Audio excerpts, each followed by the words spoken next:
And we are bringing in now Congressman Tim Burchett of Tennessee, a member of the House Foreign Affairs Committee, a friend of the program. Good to have you in, sir. Thank you, Bianca. So I want to say for the record, you're the only Bianca I actually know. So it's pretty. Well, that's great. I like that. I will take that honor and distinction, sir. We're looking at our picture-in-picture here, and Senator Lankford on the Senate floor talking about this, test vote that will be happening in about 1 hour.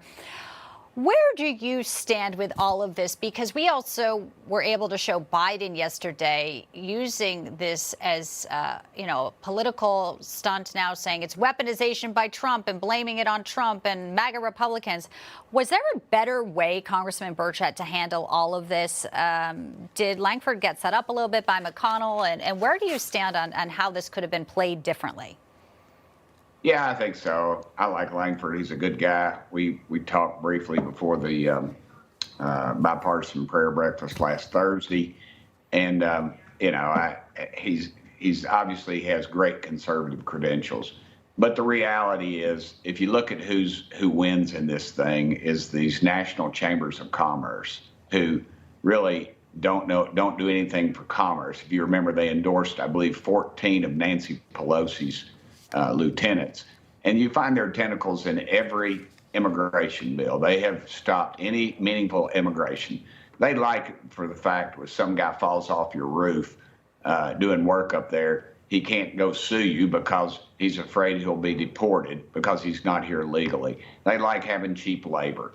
The Uniparty is what's running this thing. When they close the doors and they cut these deals, this is what happens. You have a nice guy, very intelligent, but I believe they took advantage of him. And there's no way in the world that you allow 5,000 people through. 4,999 is okay, but if you have 5,000, there's a trigger, yes, and it stops all immigration. That is a lie. There is no way on God's green earth they can do that. And to your point, it was negotiated a lot behind closed doors, and then it started coming out. I do want to, so that we'll put that aside. We'll talk about now Mayorkas, and the vote to impeach him failed, which some say is stunning when you look at some of the things he said on the record. Let's play this little montage, sir.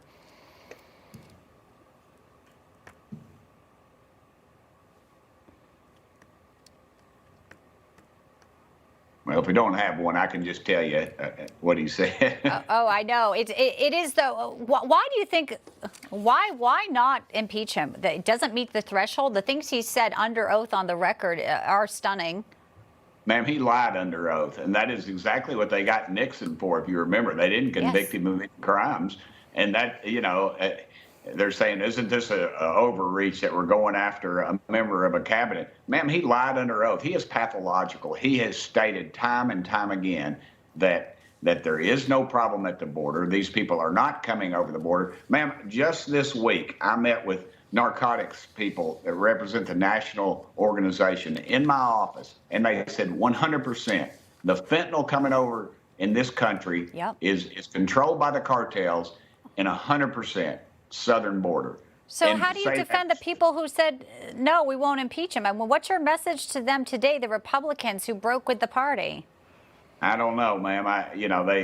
They've all got their views, but we allow for independent thought in our party. We don't use the carrot or the stick. The Democrats do that a lot better. I can remember many times when there was a close vote, and generally it was something on Israel, and they would corner one of my Jewish friends over there, and I don't know what they would tell them, but it was generally they could sway their vote somehow. They either promised them a future vote or something else, and or a product or whatever in their district. And to me, it's just dirty politics, and I don't like it. You don't like it. The American public doesn't like it. But we'll get this back next week. Scalise will be back from cancer treatment. We'll have our numbers, and we'll pass this. But it'll never be taken up in the Senate, just like H.R. 2. They keep bringing this garbage over, this bill out of the Senate, and saying the Republicans and Trump are killing it. Well, hell no, we didn't kill it. What about H.R. 2? It's been over there for 6 months. Why doesn't the liberal media say anything about that? We got to have you back to talk a little bit more in depth about that. And again, it bears repeating that President Joe Biden, with executive authority, could solve all of this with a pen